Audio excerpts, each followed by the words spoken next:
Okay, we are live. We're gonna wait for a couple people to come on, and then we're gonna go ahead and do this.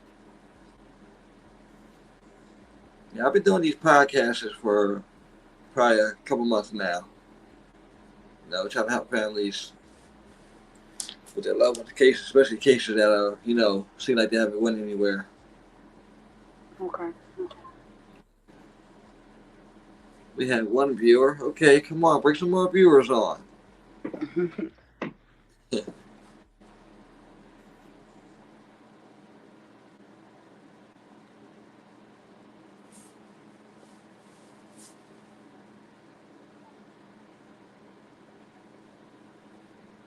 Okay. Okay, we got four. Four is our audience to me. Good evening, everyone.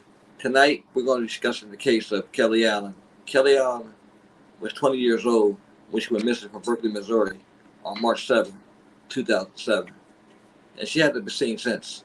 Tonight, we sit down with her sister Brooke to discuss Kelly's case. A lot of people haven't heard about this case, and some have, but tonight we're going to get an inside look at the case and see what happened with Kelly that day. I always like to talk to the families because you read a lot about the case, but they don't never give you a lot of information. So, Brooke, how you doing tonight? I'm doing good. So, Brooke, please tell us about your sister Kelly, the circumstances surrounding her disappearance. So Kelly came up missing March 7th of 2007. Um, she got into an argument with my mother. As far as from my mother's point of view, it's two sides to the story. From my mother's point of view, they got into an argument about her doing dishes, and she left and went to a friend's house. The friend name, I don't know if I can mention it. Can I? You can, because it's all speculation, so you Okay. can. She went to a friend house. That name is Brittany Johnson. She stayed out in Berkley at Froston Airport Road.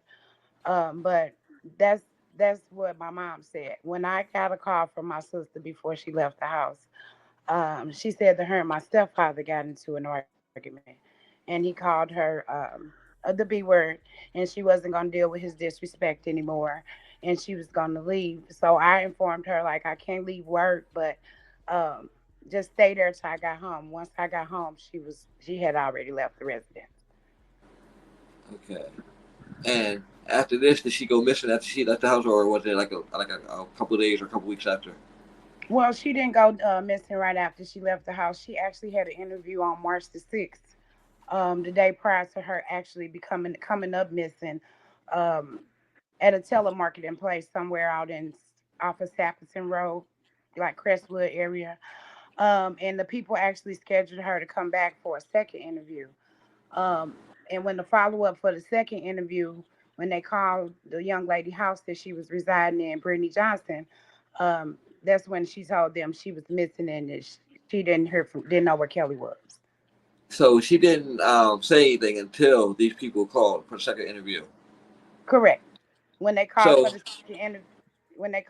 second interview, she had already informed them that she came home and my sister wasn't there at her residence anymore. That she was gonna call the police. This was before she even reached out to my mother or anybody in our family. and that was going to be my next question. I was going to ask you, did she reach out to y'all? So y'all didn't know either No, at we the time. didn't know. No. Wow. Okay.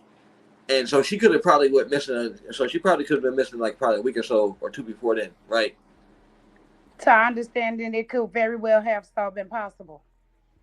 Okay. And so what was her story? Because I mean I read online that she said the friend said that she came home and she wasn't there. So that was her only story.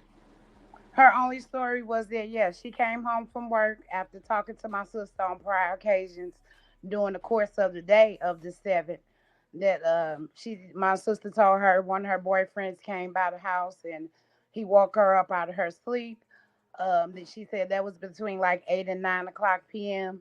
And by the time she made it home, like 11:30 p.m., my sister was not there. She was no sign of her was there. Now, did you guys have any prior knowledge of any boyfriends or boyfriend that she may have had? And what area with this? Is this still Berkeley where she's at? at the friend's house? Yeah, she's still in Berkeley at a friend's house.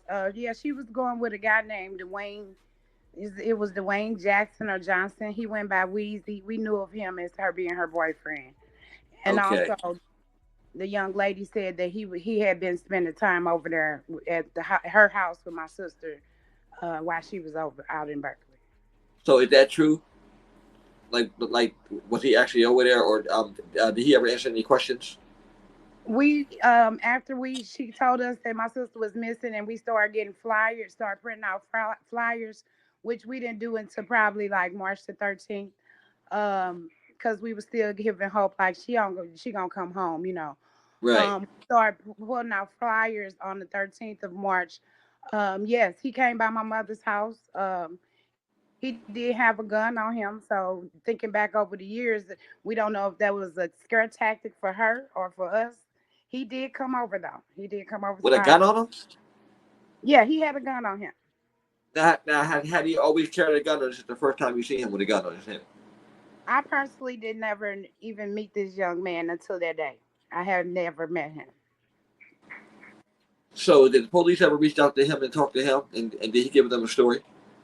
As far as I could tell, for one, let me say this. We spent the first 72 hours in Berkeley thinking that we needed to report her missing in Berkeley because that's where she was at.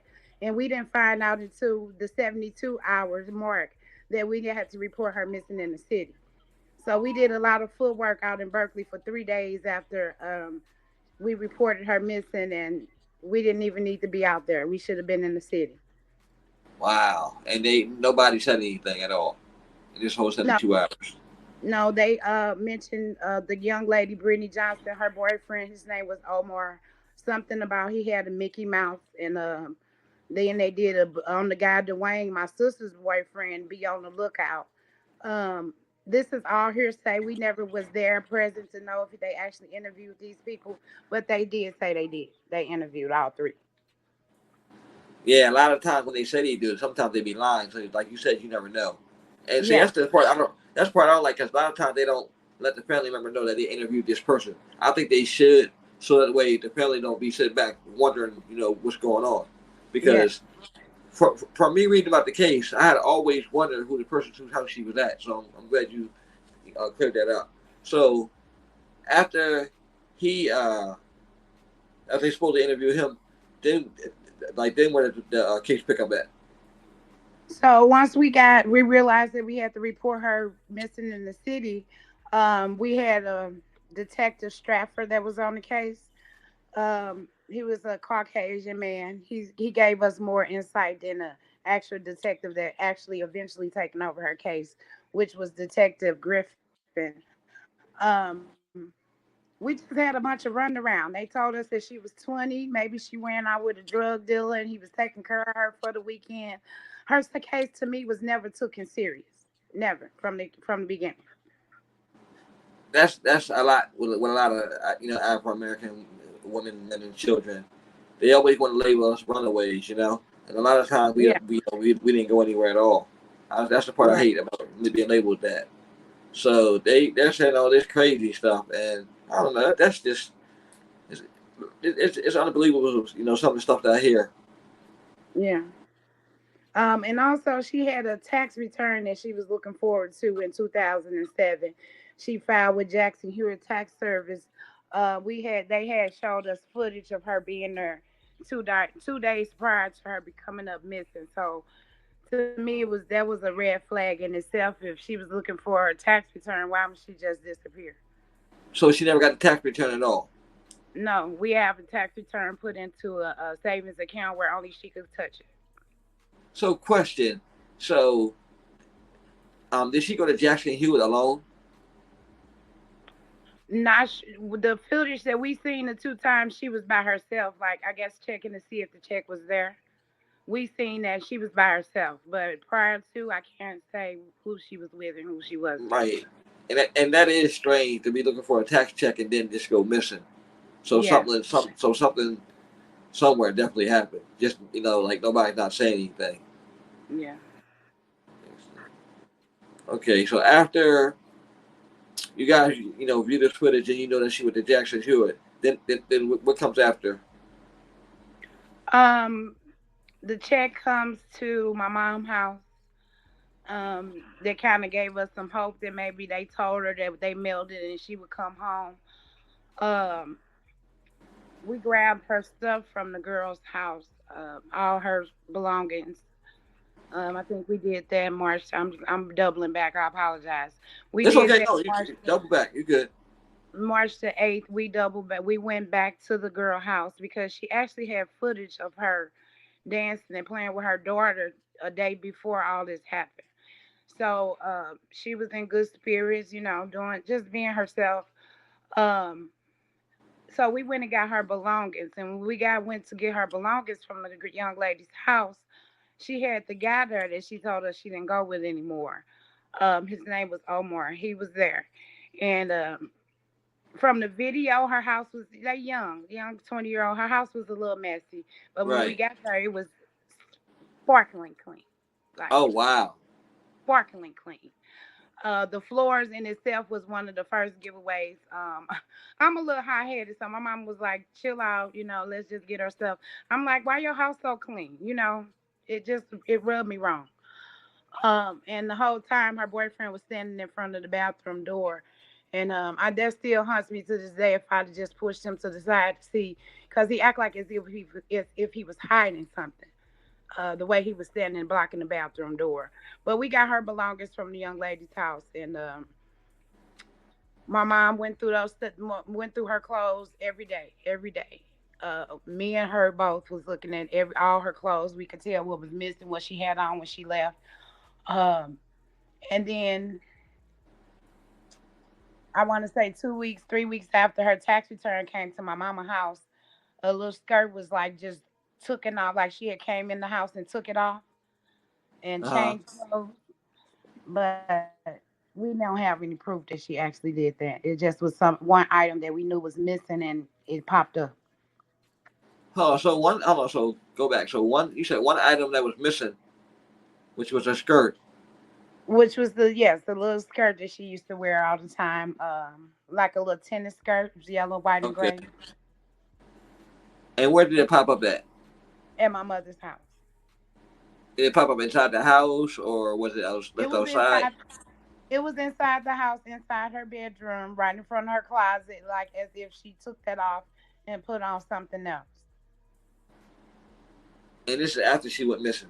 Wow. This is after she was missing, maybe 2 weeks after. Hmm. I don't see her bringing that back like that, and not saying anything. Yeah. Okay. That's what have us stuck right there because it was like, yeah. Right. So after all this, so like you said, the police was basically giving you a runaround. So did they ever do any searches for her, or anything like that? Did they tell you about any searches at the girl's house? So no. They told us they did. They did a search. It's been oh my god. So I'm not sure. We don't have any validation if they actually did a search. They said that they went into her house and they used the light to make sure nothing like blood or anything was um in a unit. But that's all what they're telling us. We wasn't out there. We don't know if they actually did it or not. And you know what? Come to think of it, I would, if I was you, I would definitely check into that anyway because a lot of times when they do raids and stuff like that on somebody's house or they spray the loon and all that, they make Mhm. that stuff public. Okay. Even if it's years later, they make it public. Or as I know most of the time they do, but yeah, that sounds strange because like you said, you was there and it looked like he was hiding something, preferably. Yeah. Okay, so Kelly didn't have any kids, right? No, she don't have any children. And she's a nursing student, right? How Yeah. long has she been a nursing student for? Is that something she Uh, just started? she had just started doing the nursing, in the nursing field Okay. prior to her, So maybe 6 months prior to her coming up missing. She was working at a nursing home out in Eureka, Missouri, I believe. I'm not sure the name of it. And okay, they let her go. She was kind of upset about that. Okay, so going back to Brittany, now was her and Kelly like good friends, like best friends? Like how did they meet, or she didn't know her too long? They known each other quite a while. I wouldn't say Brittany was a good friend. I mean, the best friend of hers. I would say she was Uh, more of a partier with her. You know, the party girl she go okay, out. right, okay, totally understandable, totally understandable. So tell me about after the first year goes by and she's missing. Is there any movement in the case at all? We have no new leads since we reported her missing in March 7th, 2007.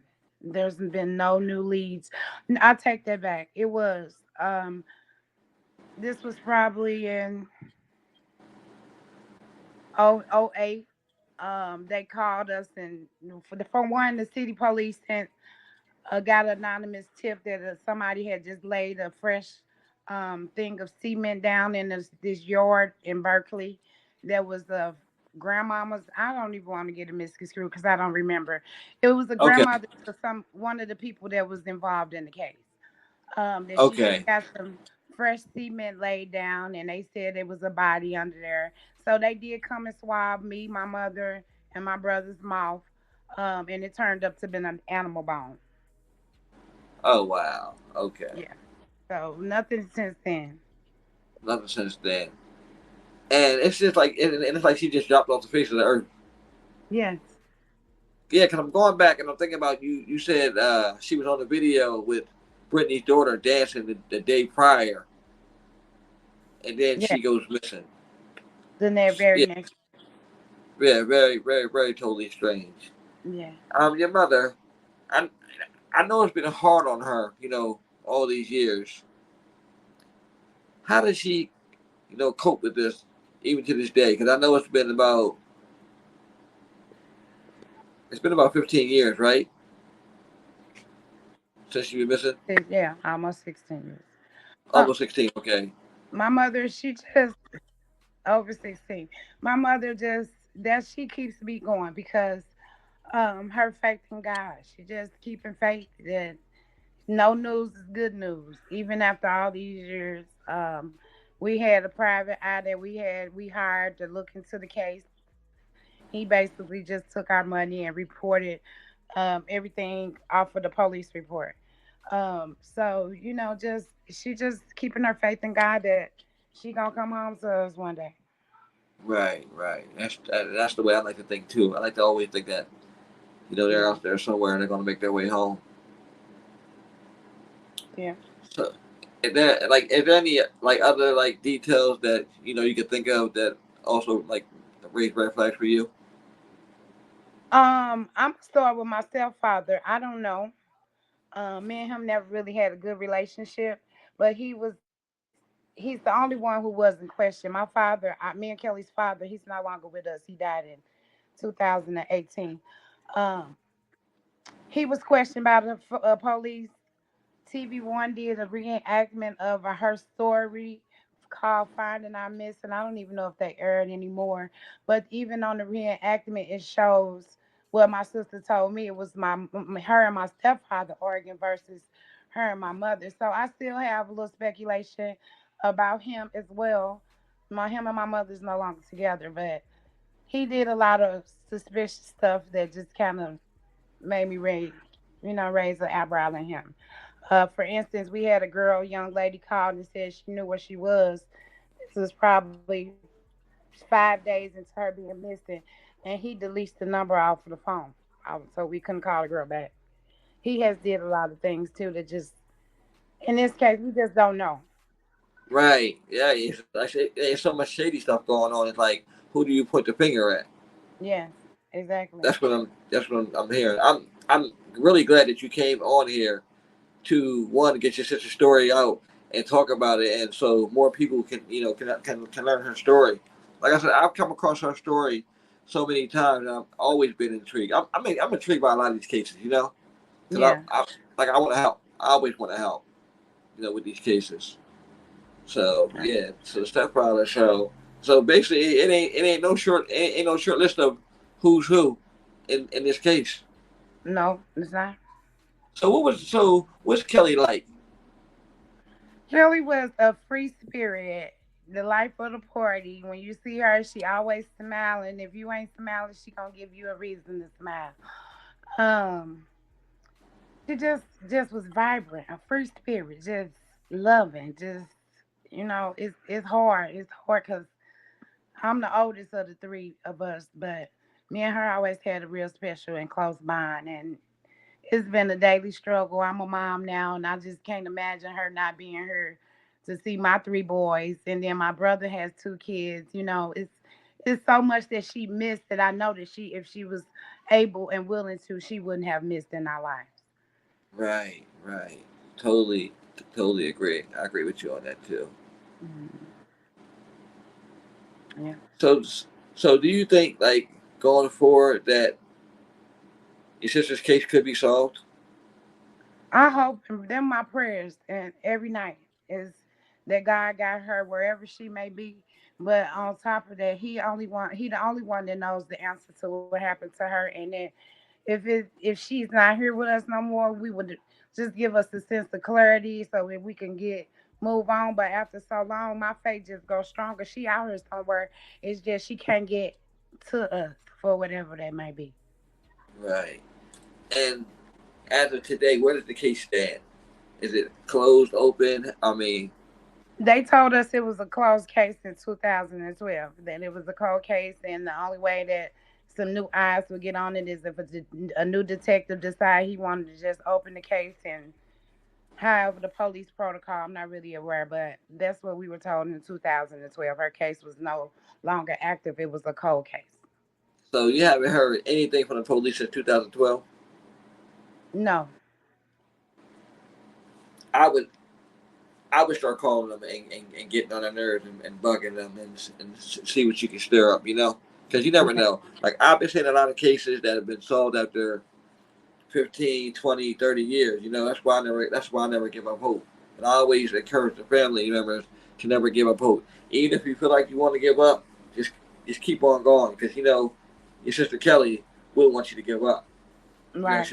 she wants you to help bring her home. You know, at all costs. So I think that with every case, I think that eventually every case will end up being solved some kind of way. If it's not by the police, it'll be by the family. You know, Yeah. and I think social media is a good thing for these cases. Almost definitely. Yes. Yeah. So, is there anything else you want to add? You know, to your sister's story? No, just if anybody see, just look at the flyer. I mean, it's been a long time, but her facial features ain't changed. Just Yeah, she's beautiful too. thank She's really you, beautiful.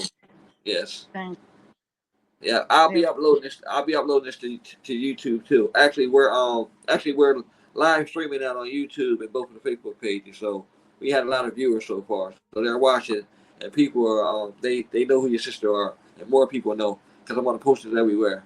I'm gonna do everything I can to help you. If you need anything, don't hesitate to reach out. If I can do anything of my service to help you, I'm definitely here for you. I definitely appreciate you. Thank you so much. And this has been Mr. Blackwood Live. Brooke, thank you so much for coming on here and sharing Kelly's story.